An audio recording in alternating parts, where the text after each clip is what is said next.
Hi, I'm Jon Lieber, and this is U.S. Politics in a little over 60 seconds. Today's question: when is a recession not a recession?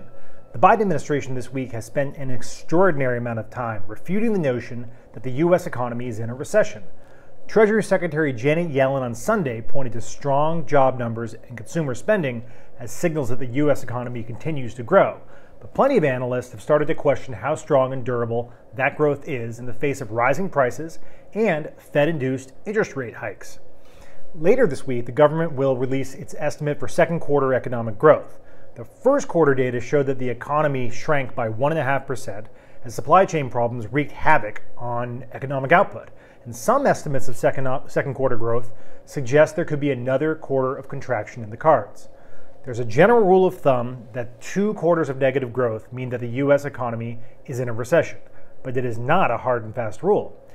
The last officially designated recession in the U.S. only lasted for 2 months as the economy came to a quick halt and then started rebounding quickly in the early days of the coronavirus pandemic. So are we in a recession right now? No one knows yet. The designation is not made by the government or by the media, but by a committee of economists at a nonprofit research organization called the National Bureau of Economic Research. The committee takes into account a number of economic indicators, the most important being the government's quarterly economic growth estimates. And they usually make their determination of the troughs and peaks in the growth cycle with significant lags. Recent announcements have come between 3 and 4 months after the beginning or the end of a recession. But in 2008, the committee did not declare the economy to be in a recession until a full year after the start date. And they didn't announce the beginning of the 2001 recession until it was already over in November.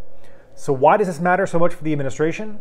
Because they remember a historical episode from the 1990s when the NBER declared in April 1991 the start of what turned out to be a mild recession that had begun in the summer of 1990. But they did not declare the end date of that recession, which turned out to have been in March of 91, until December of 1992, after the presidential election that the incumbent president, George H.W. Bush, had lost.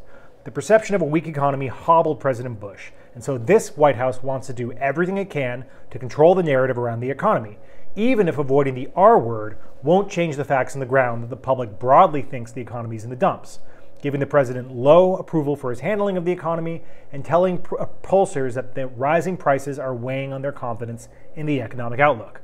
It's clear they sense the political vulnerability here and are very sensitive to prevent anyone from saying the word recession unless they absolutely have to. But unfortunately for them, wishing for a strong economy won't make it so. Thanks for watching. This has been U.S. Politics in a little over 60 seconds.